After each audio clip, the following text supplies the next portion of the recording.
Welcome back to Village TV, the story behind small business and entrepreneurs.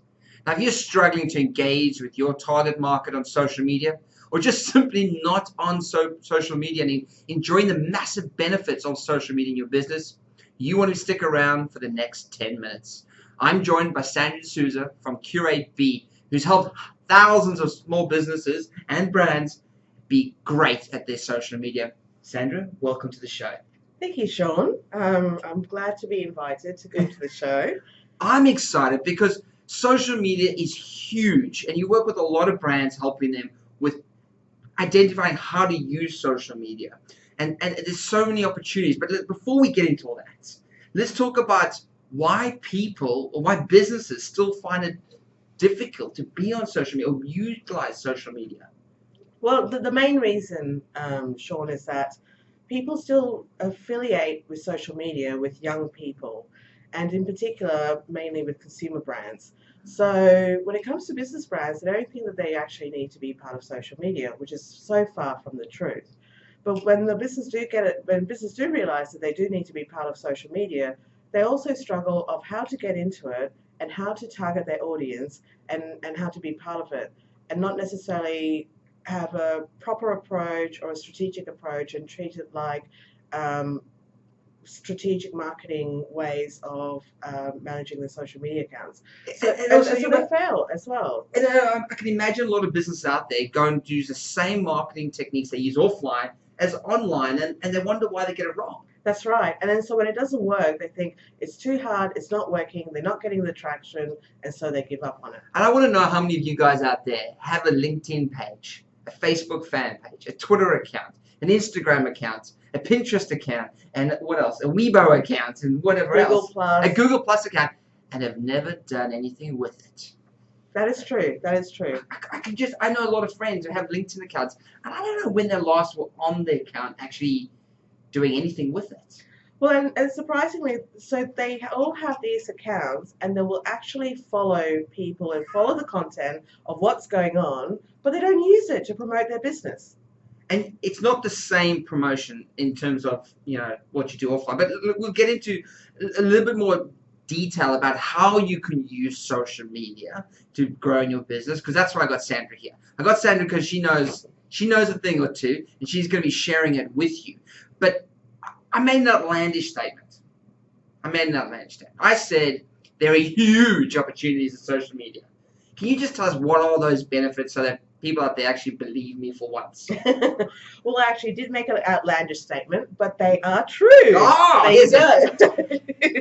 So the recent research have shown that 90% of buyers, and this is for the B2B brands, the business-to-business brands, actually do their search online before buying a product. Now, I know it's not quite social media, but let's start off with online. Okay. And 60% of them have used social media platforms plus online as a way to make their buying decision before they speak to a sales representative of that company. Is that like when I hop on a Facebook and go, I need a new CRM, what do you guys recommend? And then all my friends write stuff. Yeah. So the old days is that you know that somebody who has some expertise in IT. I mean, I'm sure that you still call up any IT friend, says, how do I fix my TV? How do I do this? How do I turn on the on button on my computer? But what you have now is a social media platform. So instead of making one question on a phone call to one person, you post that on your social media network, and then all of a sudden you have a couple of hundred friends, depending how many friends you have, but let's say a couple of hundred friends on average, who will come back and give you that response.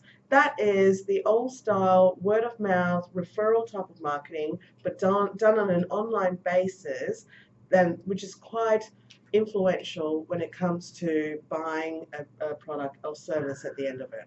And I guess it's also there's people tagging businesses, brands, names, talking, communicating online. And if you had a big following, if you had people interacting with you, it would be even better. That's right. That's right. So what you want to make sure is that encouraging people to talk about your product.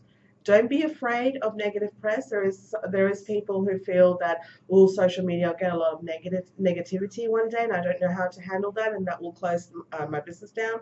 Far from the truth. When you have a negative comment, it's your opportunity to address it. I mean, if on the old school, when it's just a person who may tell a friend and there's nothing you can do about it, here is an opportunity on a social media platform that you can do something about it, and you will be surprised at how quickly you can turn that negative sale into a positive sale and have a positive referral out of that. Oh, so much to do on social media. Before I get into ROIs and other cool tips, let's talk about the amount of social media out there. I know a lot of small businesses got this, LinkedIn, Twitter, all these things. Do I have to be on all of them? What's the case? Or would you recommend something where I invest my time? Well, Facebook has the largest audience when it comes to social media followers. So you definitely have to have a presence in Facebook. So that's number one. LinkedIn is also quite critical when it comes to the business brands, as LinkedIn is a great social network for professionals. Okay. And then closely followed by Twitter and Google+. Now, Google+, a lot of people do make fun of it because they say that Google+ is trying to be Facebook, but they don't do so well. But what happens with Google+ is that it ties into the online presence, and it also helps with your organic search ranking with your website. Yeah, I noticed that. I noticed that when anything I've shared on Google+, when I search for something in that domain, it comes up higher on Google than almost the website does. That's right. It's really weird. That's because Google has changed their algorithm to encourage that, if you have a Google+ page, you rank a lot better. Share on Google+. There you go. We've already learned something. So these are the main tools where you need to go. And I guess, do you have different conversations on different platforms for the different people, or is that taking it a bit far? You can have different conversations and different marketing material for the different platforms, but there is actually at the moment no harm to have the same post across your social media platforms as well as your online presence, such as your blogs.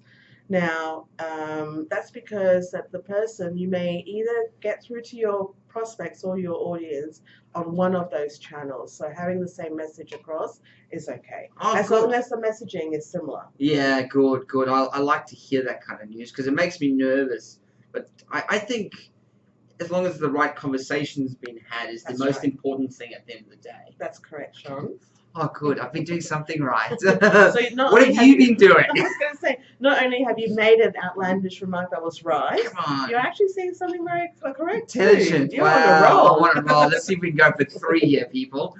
Now, a lot of people say, sending newsletters or sending, old posts is better because I know what kind of return I get. Can we measure a return on investment in social media? And above just tweeting and retweets and things like that, I mean, what can we do as business owners to know that we're actually getting results and we're not just wasting our time, right? Yes, that's true. So I guess with return on investment is very important when it comes to any marketing campaign, whether it's traditional or social media. And I know that I get asked, just because I have likes, fans, or followers, is that all that we get? Yes, as a return on investment. Well, the answer, I just want to deviate a little bit from that answer.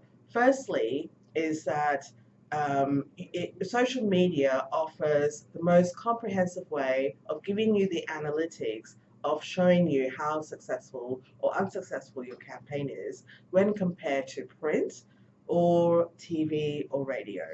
Now, when we say that, sorry, no offense to any TV or radio shows, because it is also very important. Yes. But with social media, you can actually tell where they've come from, which geography, demographics, and also the reach. So in addition to likes and followers, you can get the analytics of the target audience reach, whether you are targeting the audience, how popular are your content, how engaging is your content. All of that are important elements to give you that return on investment of how effective your marketing campaign is. Now, I love those analytics going down, having a look at them. You've got the graphs, you can see like Facebook gave me this much, LinkedIn brought this much, where it goes, like how many of the LinkedIn people turned into like goal things, and oh my goodness, it's amazing. And you won't be able to get it when you put an ad in a paper or a No, magazine. because they just rocked up there somehow directly, or Google searched, and you're going, oh, I got all this traffic from Google search, but it could have come from somewhere else. But Facebook is like, bang, all this metrics you get, and you're like, I know exactly what they did, where they went, how they did anything, and if they did anything at all, and my spend and everything. And do you know there are actually tools that you may have links on particular website that are being tracked for system using, such as HubSpot. Yes. If you use those links, the tracking links on your social media campaigns, you can also identify whether people are coming directly from the website to your product when they purchase it, or from the social media campaign. So it gives you even that greater detail analysis. And that's amazing. And then you can test pages. I love the detail you can get into in Google Analytics. And you don't need a statistical degree to understand it, do you? No, like you can be as dumb as me and really get it still. And they're like pretty pictures. What I love is the pretty pictures, like where they go and everything. And Sean, you're not dumb. You do know. You do know your stuff. Look, you know what? I love social media, right? But sometimes I get more likes for my breakfast than I do for my stuff I post about my business. My dad's always like, so has your VillageTV gone viral yet? It's like viral, like everything has to go viral. And I'm like, it's not a disease, Dad. It's okay. You settle down. But seriously, we all want our posts, our blogs, our videos, everything to go viral. I mean, I'm tired of, dumbass things going viral and good things not going viral. Is there a secret? You just have to be dumb? Because I can be dumb. Like, seriously, what is the secret? How do you go viral? I'll tell you a little story. I was in Chicago for the Tech Week a couple of years ago, and I got to listen to a guy called Emerson Sparks, who is famous. His agency creates viral videos. And his stats, he says that they're experts at it. They're very good at it. Okay. But for every 40,000 posts, one of them go viral. So I'm not doing too bad then. No, so it is very, very hard. Okay. But there are key 4 elements of what is, I guess, a formula for a viral post. Get your pen and paper, people. Get your pen and paper. Here it comes. So number 1 is authenticity. It is really important to be authentic with your posts, so that it doesn't look too much that it's a sales job or that you're trying to push a brand. Okay? Something you're passionate about, I guess that's what shows through that. Exactly.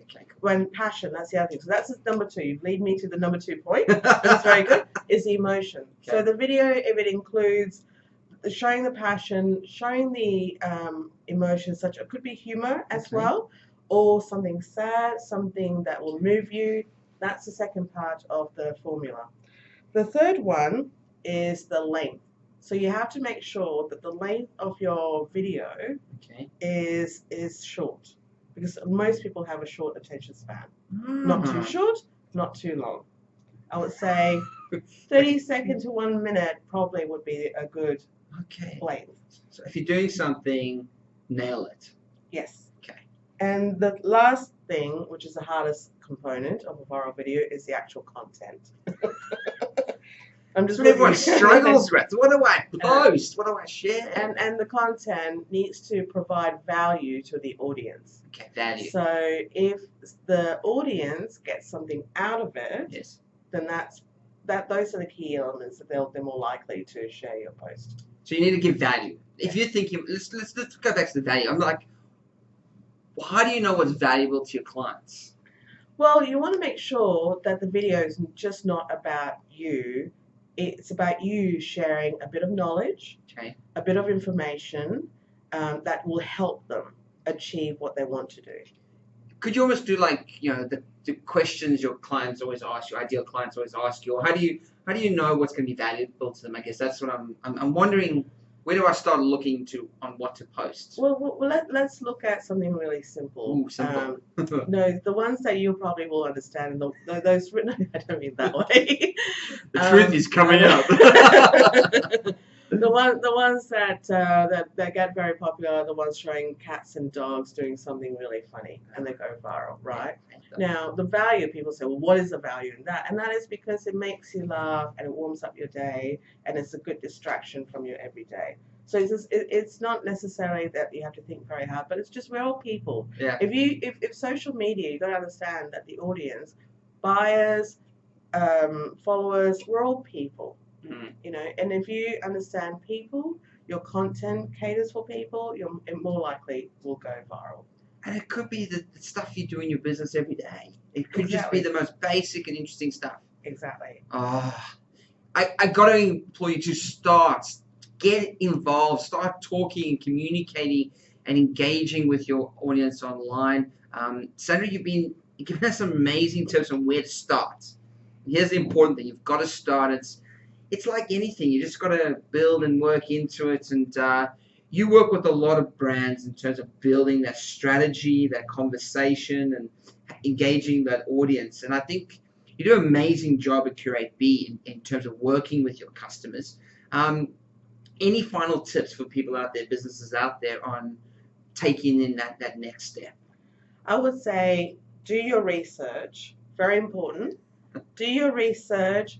Understand what is it that you're trying to do, and that when you start that social media journey, it will help you provide the right post, the right look, and the right content for your prospective customers.